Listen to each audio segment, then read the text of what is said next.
इस कार्यक्रम के पुण्यार्जक हैं Shri Manoj Jain, Neena Jain, Ankita, Rachita Jain, Shaktinagar, Shri Vinod Jain, Sunita Jain, Shobhit Jain, Shaktinagar, Shri Janbhushan Jain, Daya Jain, Manish Jain, Manish chemicals, Shaktinagar, Shri Sandeep Jain, Khyati Jain, Siddhant Jain, Shaktinagar, Shri Pankaj Jain, Rishabh Jain, quality general store, Shaktinagar, Shri Kamal Jain, Manish Jain, Roli Jain, Shaktinagar.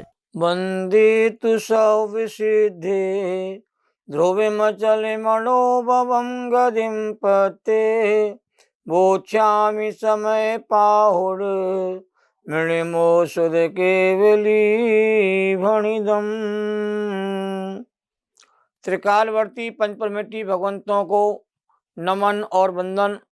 आचार्य कुंद कुंद देव को नमन और वंदन। समय सार के रसिक सभी भव्य जीवों को नमन और वंदन। समय सार ग्रंथादि राज का मंगलमय स्वाध्याय आत्म कल्याण करने के प्रयोजन से किया जा रहा है। स्वाध्याय से जीवन का निर्माण होता है, अंतर ज्ञान चेतना जागृत होती है। बिना स्वाध्याय के संसारी प्राणी कर्म और कर्मफल चेतना में ही डूबा रहता है। सरस्वत ज्ञान अधिकार की बेजोड़ चर्चा यहाँ पर चल रही है। अभी तक 389 गाथाओं का स्वाध्याय किया गया। आचार्य अमरचंद देव 225 नंबर के कलश के माध्यम से सकल कर्मों के संन्यास की भावना को नचाते हैं। ये नचाना शब्द जो है, अमरचंद स्वामी ने ही इसका प्रयोग किया है। त्रिकाल के समस्त कर्मों का मन वचन काय और कृत्य कार्य अनुमोदना से त्याग करके अब में अर्थात ज्ञानी परम निष्कर्म भाव अर्थात उत्कृष्ट निष्कर्म अवस्था का आलम्बन लेते हैं। क्योंकि ज्ञानी की बने बिना कोई उत्कृष्ट अवस्था का आलम्बन नहीं ले सकता। इस प्रकार समस्त कर्मों का त्याग करने वाली ज्ञानी जनों की प्रतिज्ञा है कि मैं ज्ञान चेतना के बल पर संपूर्ण कर्मों का परित्याग करता हूं। एक कलश बहुत महत्वपूर्ण है, इसकी टीका बहुत विस्तार से की गई है कि भूतकाल में किए गए दुष्कर्मों का प्रायश्चित प्रतिक्रमण कल्प में और वर्तमान में हो रहे दुष्कृत्यों का प्रायश्चित आलोचना कल्प में किया जाता है तथा प्रत्याख्यान कल्प में भविष्य काल में संभावित दुष्कृत्यों से बचने की भावना भाई जाती है और उनसे बचने का संकल्प कहते किया जाता है। इन तीनों कालों के दुष्कृत्यों के त्याग की भावना मन वचन काय और कृत्य कारत और अनुमोदना पूर्वक कहते की जाती है। स्वयं करना कृत कहलाता है, दूसरे से कराना कार्य कहलाता है। और ना तो स्वयं करना और ना दूसरों से कराना, किंतु दूसरों के द्वारा किए गए कार्यों की प्रशंसा करना, अनुमोदना करना कहलाता है। इन सबको परस्पर में संयुक्त करने से गुणन फल निकालने से कुल मिलाकर के प्रतिक्रमण कल्प के 49 भेद हो जाते हैं और आलोचना कल्प के 49 भेद हो जाते हैं और प्रत्याख्यान कल्प के भी 49 भेद हो जाते हैं।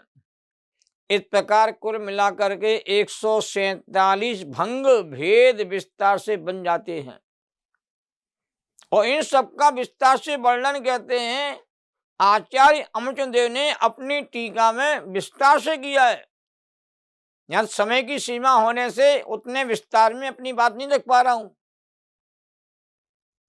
तो आचार्य कहना चाहते हैं कि कृत्य का अनुमोदना से त्रिकाल में किए गए समस्त वासु भावों का त्याग करके परम निष्कर्म भाव में स्थित होने की भावना ज्ञानी धर्मात्मा जी भाते हैं। एक सैंपल आपके सामने रखता हूं। जैसे मैंने पूर्व में पहले अर्थात अतीत काल में कर्म मन वचन काय से जो दुष्कृत्य किया है, कराया है, और अनुमोदना जिसका की गई है वह दुष्कृत मिथ्या हो, मेरे सारे पाप कर्म मिथ्या हो। जब क्षमावाणी का पर्व आता है उस काल में इस प्रकार का कहते हैं प्रायश्चित किया जाता है कि मिच्छामि दुक्कडम, कि मैं सारे मिथ्या कर्मों को कहते हैं दुष्कर्म जानता हूँ और उनको त्यागता हूँ, छोड़ता हूँ।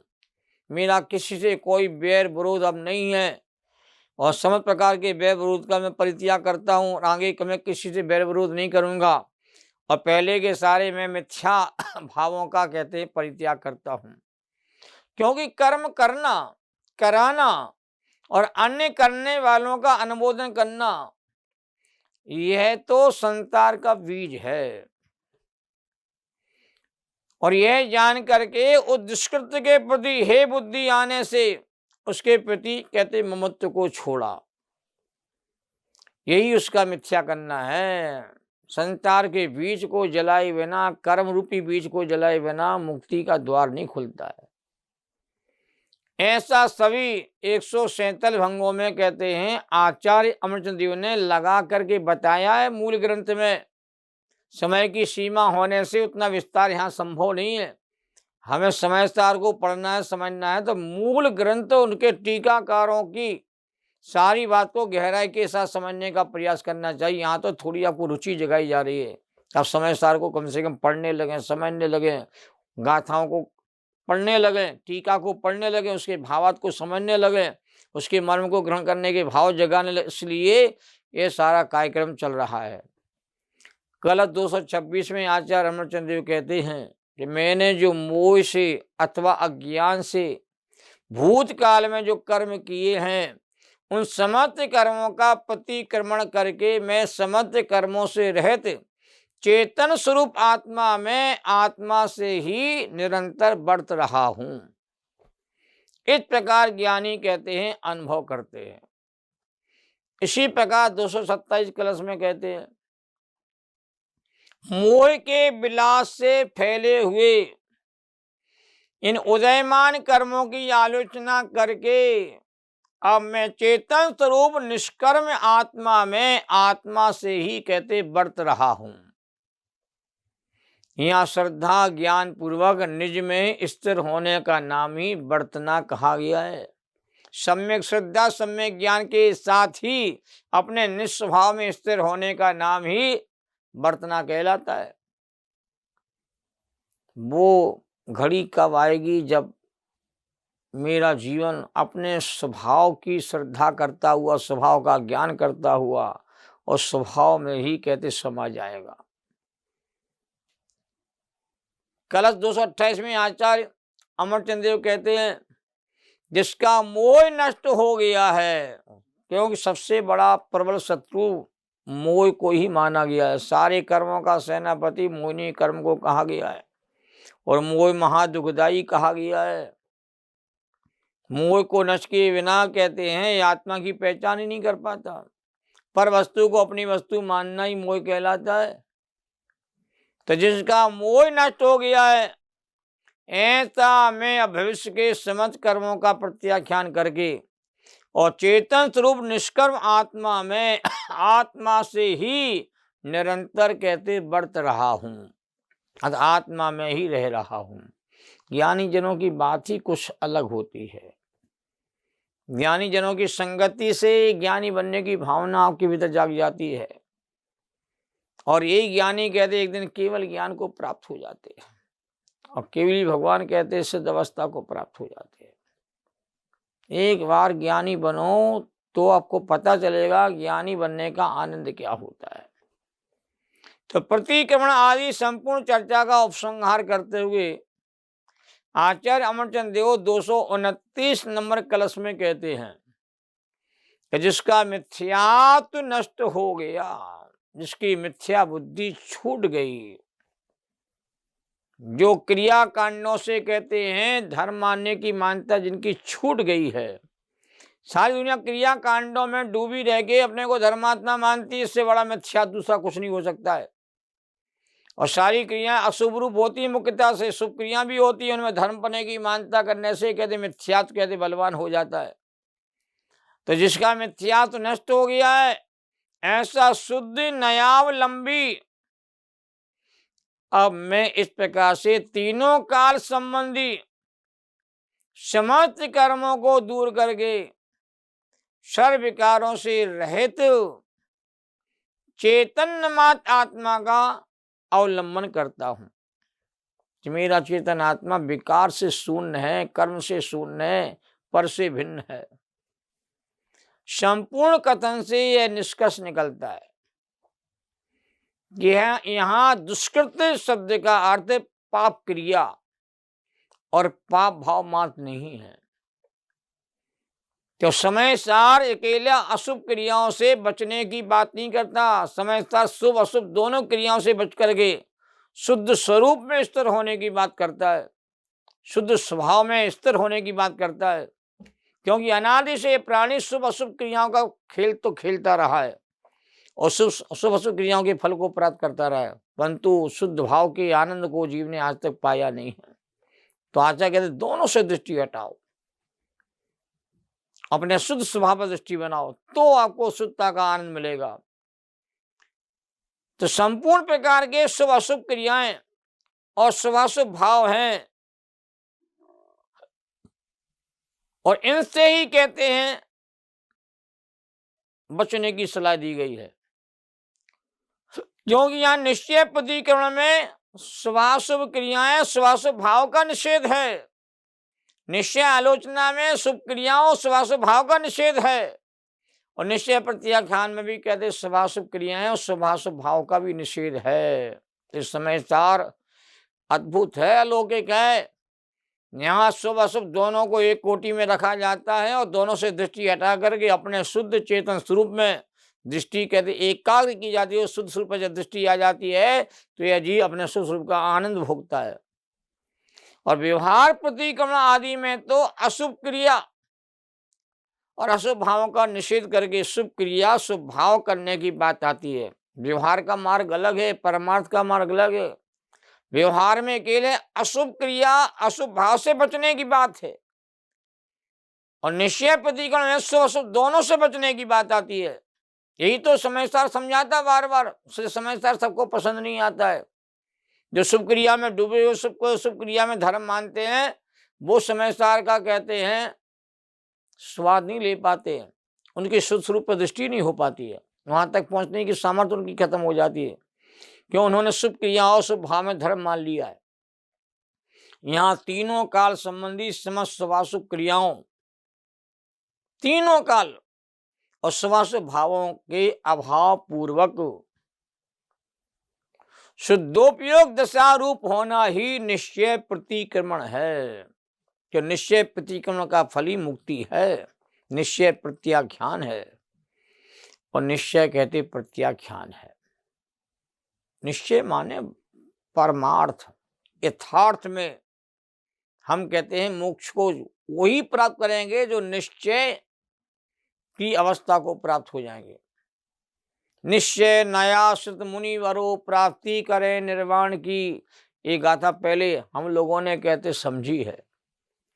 अब आचार्य अमरचंद देव 230 कलश में संपूर्ण कर्म फल से संन्यास की भावना को नचाते हैं। अच्छा, संपूर्ण कर्म फल की भावना को कहते छोड़ने की बात करते हैं।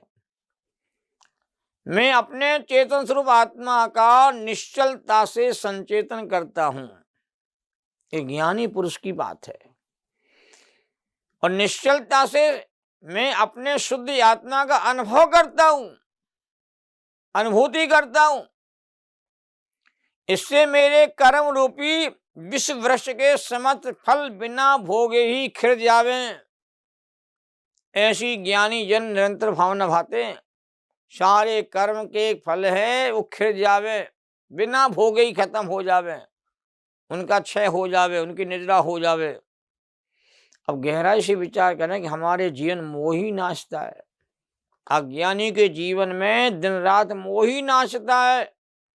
कर्म चेतना कर्मफल चेतना का होना ही मोह का नृत्य है, मोह का नाच कहलाता है। और इन दोनों का अभाव होने से ही ज्ञान चेतना का होना ही ज्ञान का नृत्य है। नृत्य दोनों के, कर्म का नृत्य भी होता है, ज्ञान का नृत्य भी होता है। कर्मफल चेतना के त्याग की भावना के बाद आचार्य अमरचंद देव 231, 232 दो कलश और लिखे हैं, जिसमें आचार्य कहते हैं तुम्हें समस्त प्रकार के कर्मों के फल का त्याग करके चेतन लक्षण आत्म तत्व को अतिशयता से भोगता हूं और उनसे भिन्न अन्य सर्व क्रियाओं से मेरी वृत्ति पूर्णता कहते हैं निर्विद्ध है।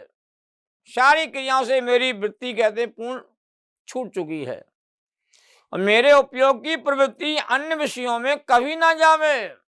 जब आत्मा में रम जाओगे, लीन हो जाओगे, तो आपकी उपयोग की प्रवृत्ति कहते हैं अन्य कहीं जाएगी नहीं। जब आत्म अनुभव आवे तब और कछु न सुहावे, रसनी रस हो जा तत्क्षण अक्ष विषय नहीं भावे। जब आत्म अनुभव आवे तब और कछु न सुहावे। ऐसे भजन हमारे कवियों ने लिखे हैं कि जो पुरुष समस्त कर्म के फलों का स्वामी होकर के नहीं भोगते हैं और अपने में ही तृप्त हैं, अपने में ही डूबे हुए हैं, अपने मस्त हैं, वे पुरुष ही वर्तमान भविष्य में रमणीय निष्कर्म सुखमय दशा को प्राप्त होते हैं। सार यही है, पर में कुछ करने की वृत्ति कर्म चेतना है और अनुकूल प्रतिकूल संयोगों में अनुकूलता प्रतिकूलता का वेदन करना कर्मफल चेतना है और दोनों ही अज्ञान चेतना है और अपने आत्मा में अपनापन और अपने आत्मा में ही कहते हैं रमना जमना मग्न होना ठहरना, अपने आत्मा को ही जानना जानते रहना, ये ज्ञान चेतना है। यह गजब की बातें आचार्यों ने हमारे सामने कहते रखी हैं। अपने में डूब जाओ, अपने में समा जाओ तो आनंद ही आनंद तुम्हें कहते प्राप्त होगा।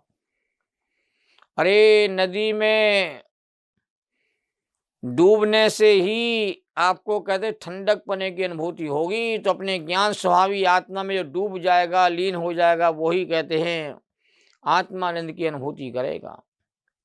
अब कसाय 233, अब कलश 233 में, अब कलश 233 में संपूर्ण विषय वस्तु का उपसंहार करते हुए आचार्य रामचंद्र जी कहते हैं कर्म और कर्म फल से अत्यंत विरक्त होकर के और निज रस से प्राप्त अपने स्वभाव को पूर्ण करके अपनी ज्ञान चेतना का आनंद पूर्वक नचाते हुए अब सदा काल प्रसम रस का अमृत पान करो। सदा ही आत्मा का आनंद लेते रहो।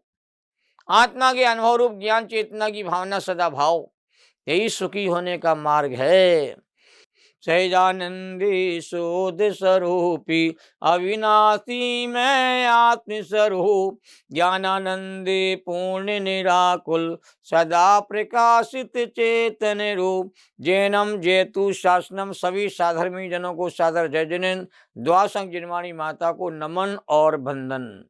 इस कार्यक्रम के पुण्यार्जक थे श्री दिनेश जैन, रेखा जैन, शक्तिनगर, श्री सिद्धांत जैन, सिविल लाइंस, दिल्ली, श्रीमती सविता सागर जैन, ऋषभ विहार, दिल्ली, श्री VK जैन, मंजू जैन, गुरुग्राम, श्री 1008 पार्श्वनाथ महिला मंडल, रघुवरपुरा, गली 6, दिल्ली, उषा जैन, अरुणा प्रीत विहार, अनीता गंगेरू, रेणु जैन, वसुंधरा, नीलम राधेपुरी, सुनीता सचिन जैन, श्री राम रोड, दिल्ली।